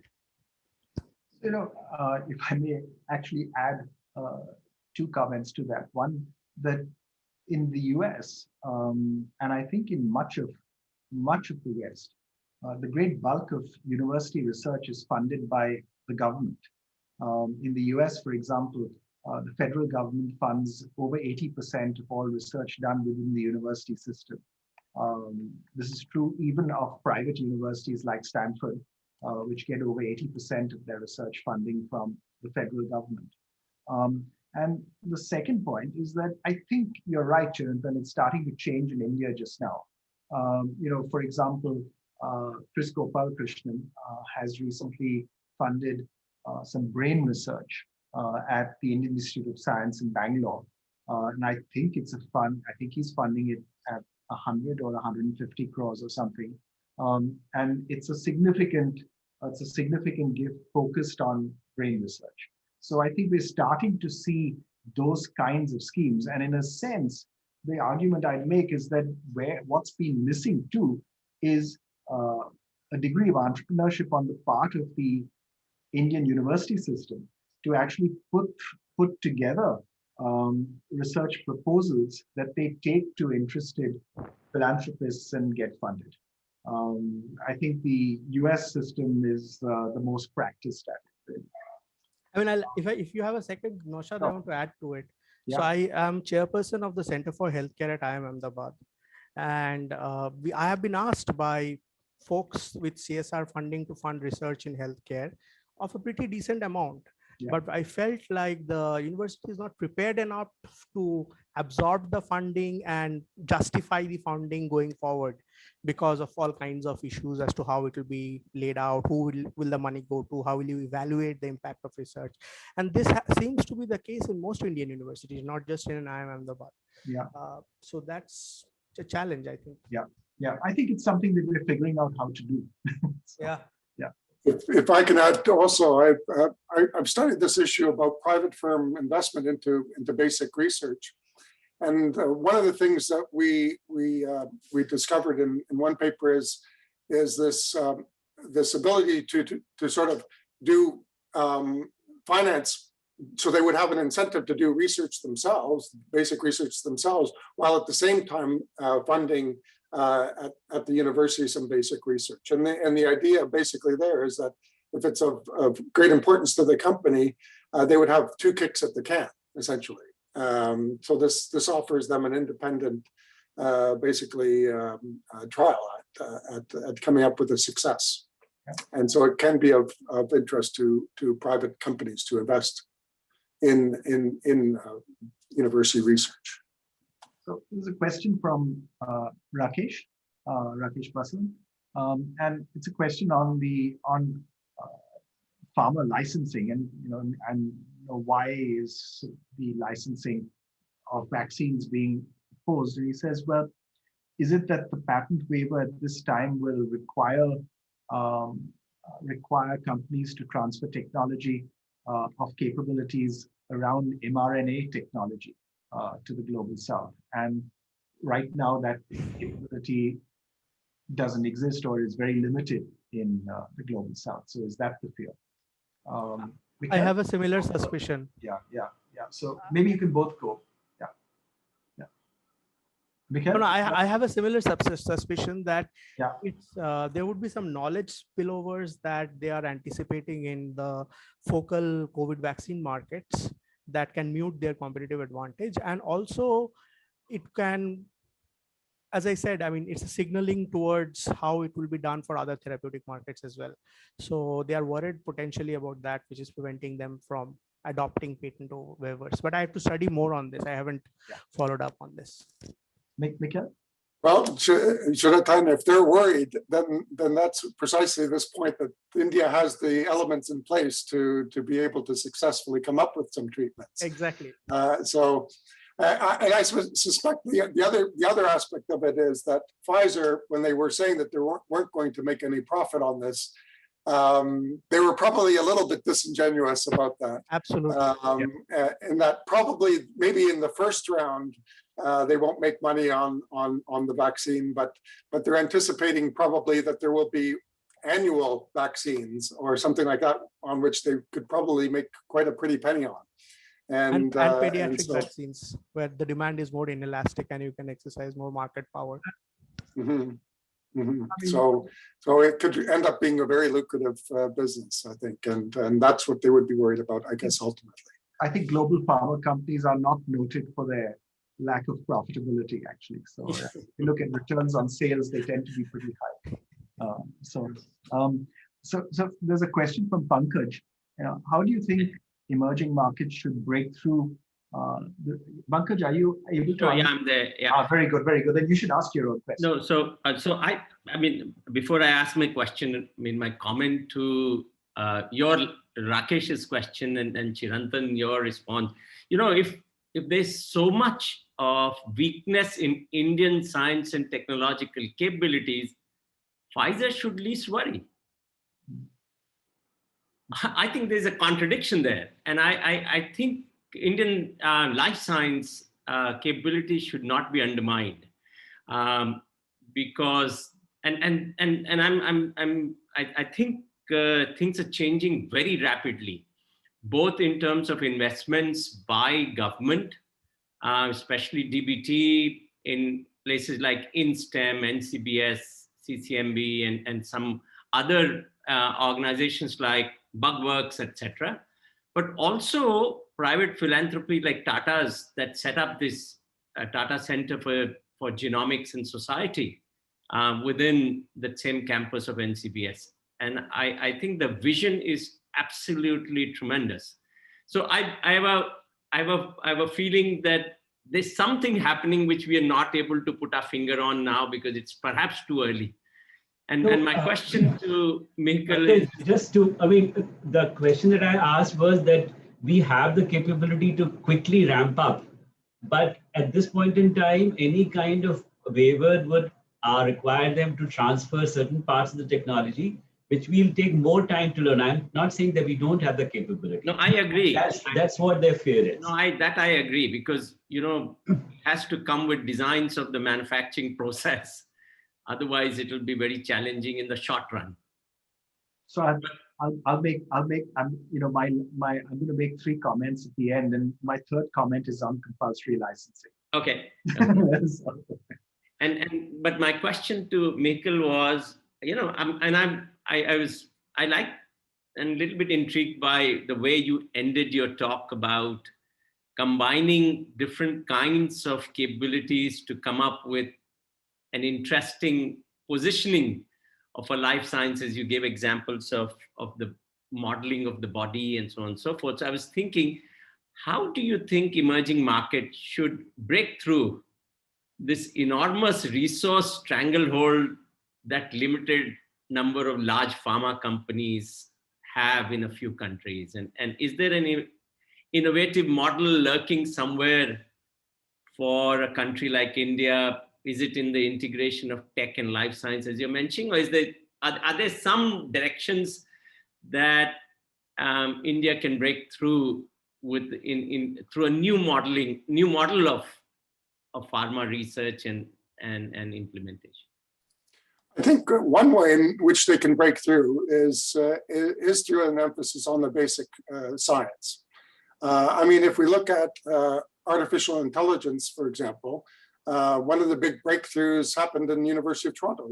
Hinton, that was mentioned yesterday, he worked at the University of Toronto.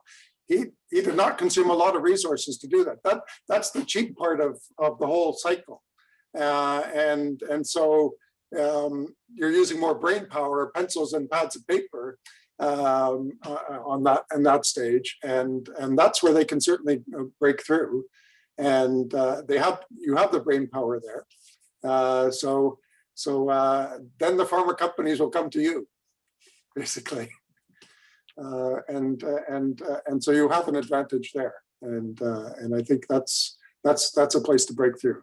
Unfortunately, you know what can often happen, and what's happened with Hinton too, is that he gets sucked into the U.S.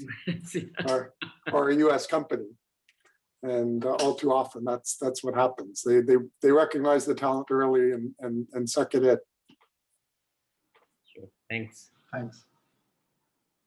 So let me make my 3 comments, and then we'll have time for reactions and further comments from Mihkel and Chirantan and anyone else. So my 3 comments, which I'll try to keep very brief, are as follows. First is drawing on Mihkel's reference to Nate Rosenberg and the comments that Ashish made also yesterday.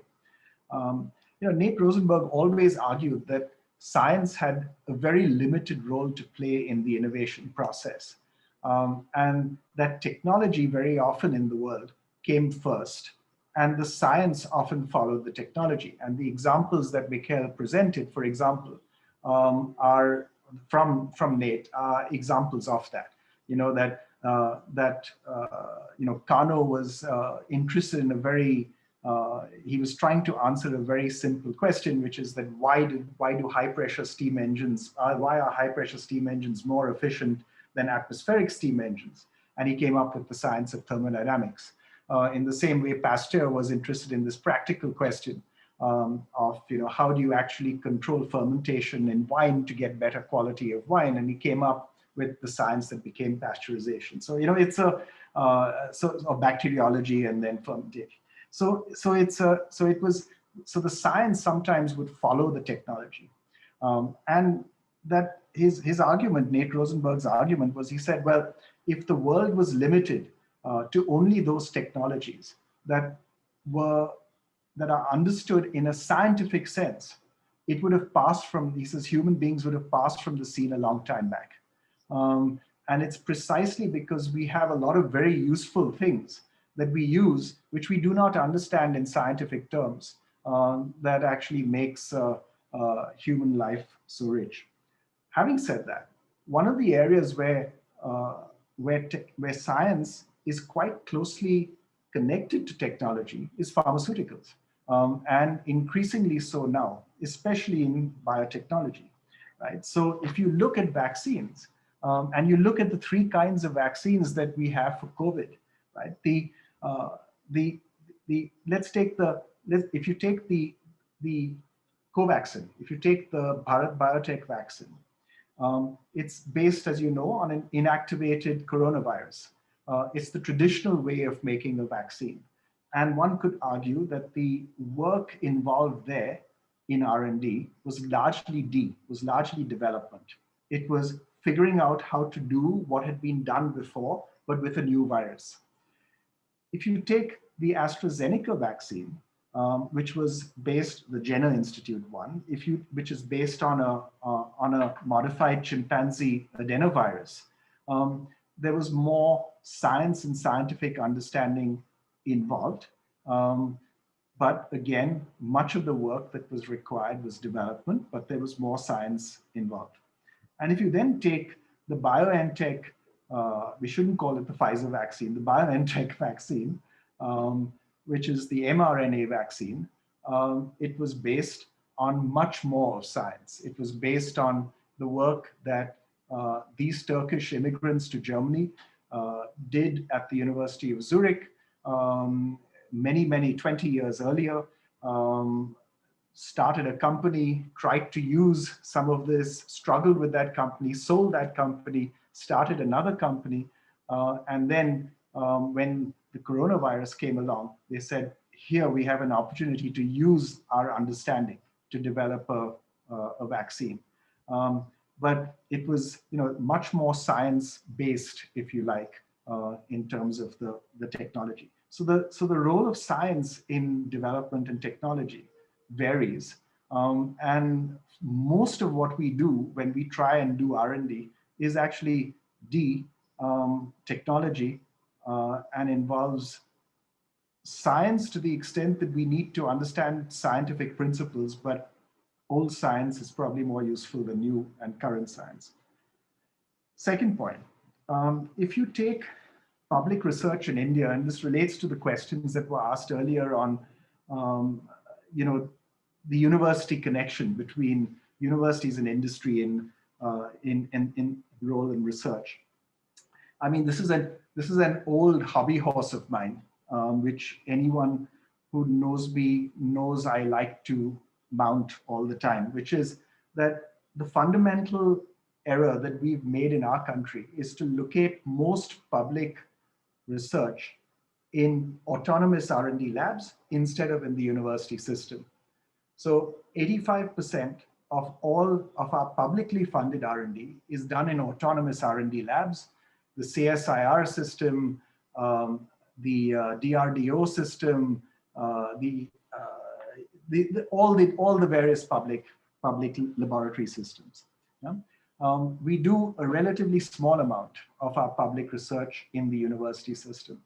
The net result is that around 7% of our national R&D is done within the university system, within the higher education system, compared to between 15 and 25% of national R&D being done within the university system in most developed countries.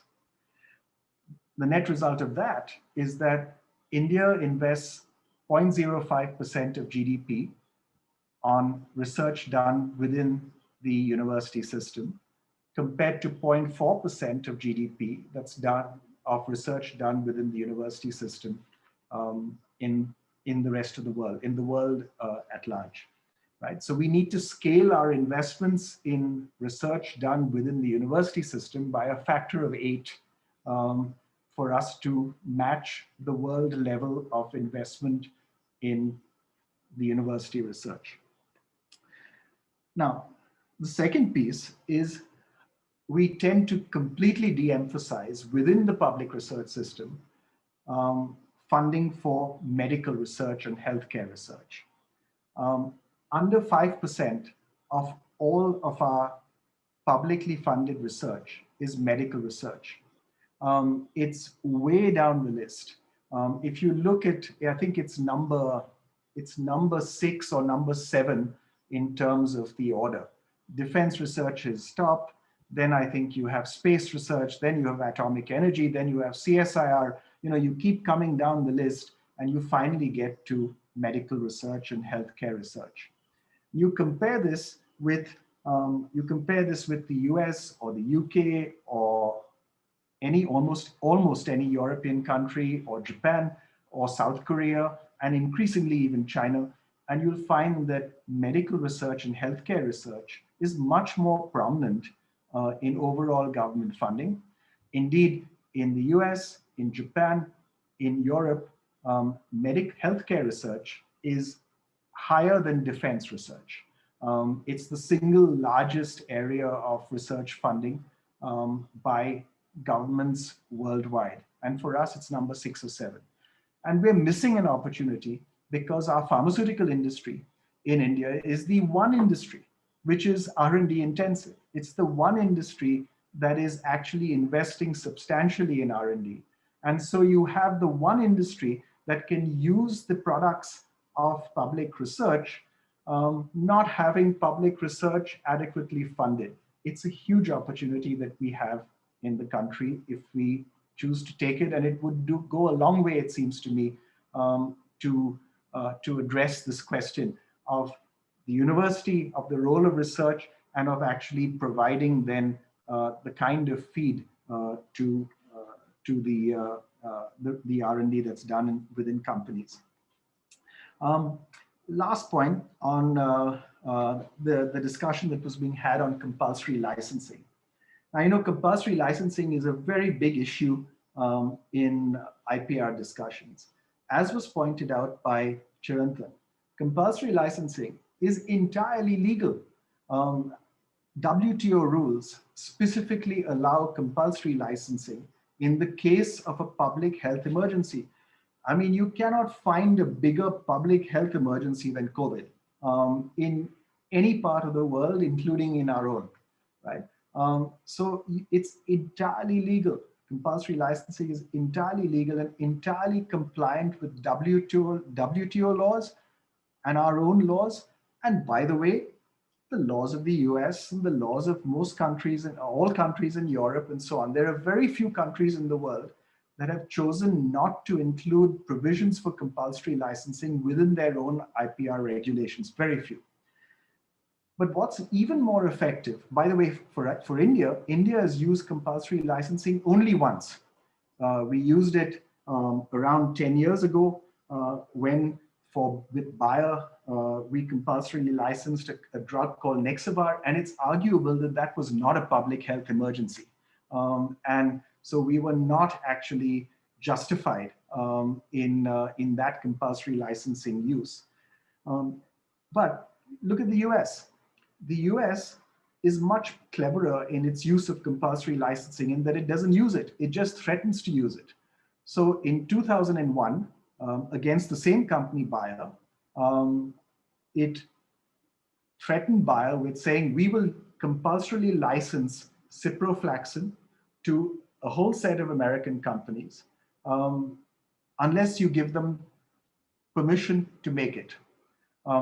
They gave them permission to make it. So they didn't actually have to follow compulsory licensing, but the threat of compulsory licensing was what actually determined the outcome. And the same again with the Johnson & Johnson vaccine and Merck, right? Merck has been licensed to make the Johnson & Johnson vaccine, with the US government saying to Johnson & Johnson, license Merck to make the vaccine, or we will issue a compulsory license to Merck. So the threat of using a compulsory license is actually much more effective than actual compulsory licensing. And it raises a much wider innovation question, which is innovation enhanced by stronger intellectual property protection, or is innovation harmed by stronger intellectual property protection? And it's a subject of discussion and debate, as you know, in the field. And it's, I think, a very fruitful area of inquiry, because that basic question of, that the period that a patent provides a period of protection, but it provides a period of protection in exchange for disclosure, and that humanity benefits from the disclosure and the wide adoption of what's disclosed in the patent, I think is a part of the patent system that we tend to neglect in favor of focusing on the protection that the patent system actually dictates. So those are a few comments, and then we can carry on and answer other questions. But first, Mihkel, Chirantan, any further things that you'd like to talk about? Well, in terms of your points, on your first point, in terms of basic science, Grillicus has found that in his empirical study that the basic research. Mihkel, there's a request. If you could stop sharing your screen, then everyone can see each other. Oh, sorry. Sorry. Oh, I'm sorry. No, that's fine. Thank you. Yes. So first on point number one, Grillicus has found that actually investment in basic R&D has the biggest impact on productivity of all these investments in applied research or development. And I think the reason for that is there's a very low investment in that. There's not very much dollars involved there. And B, it's widespread use. So I think in Nathan Rosenberg's point is that there could be a feedback loop. We don't really understand things very well. We're working on some kind of applied problem. We end up developing something that's fairly basic. That increased knowledge then gets spread out to other areas that then result in having its widespread impact on the economy. On your point number two, the autonomous research labs in India, I think that is indeed very unfortunate. I mean, those autonomous labs tend to be focused on a certain field. And there are these things in the US too, Scania Labs, Argonne National Labs, things like that. But if it's done in the university, there you're more connected with one of the basic inputs into basic research, the talent, the young, and in particular the young talent. The great innovations come from young people. They come from people like Chirantan, not old guys like me, and who are very clever. And universities is where you run into those sort of people, and also to, I think, Bunkage's point, that you get that multidisciplinarity, and you get people coming at you from another field with a new, fresh idea that could result in this stuff taking off. So I think that you're absolutely correct to say there should be more effort in universities on the basic research front. Thirdly, in terms of medical research, I'm actually quite surprised by your statement that it's very low down on the support list. And I was trying to find the numbers for India, actually, and for some reason I couldn't find them. And maybe it's because it's hidden somewhere. But I'm very surprised that medical research isn't funded better. Chirantan, maybe you want to take over? No, I agree with all that you and Naushad said. So no extra comments to add. Thanks. Yeah, one of the other advantages of doing R&D research in the higher education system is that you get the benefit of cheap labor. It's called cheap labor. That's called graduate students.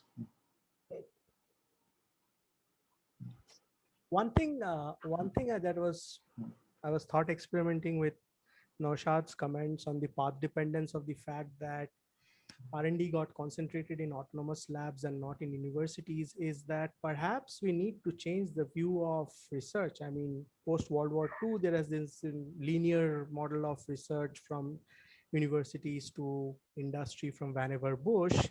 And now research globally has become very, very non-linear. There's a lot of feedback loop, like Mihkel was saying. So maybe the time has come to rejig the system a little bit in terms of where R&D funding should go. So yeah, that was something that was coming to my mind. Very, very much. You know, when Mihkel's presentation had those those connections between research and development, and with arrows going back and forth. And Steve Klein, who worked, he has a series of papers on innovation and innovation models from the mid 80s.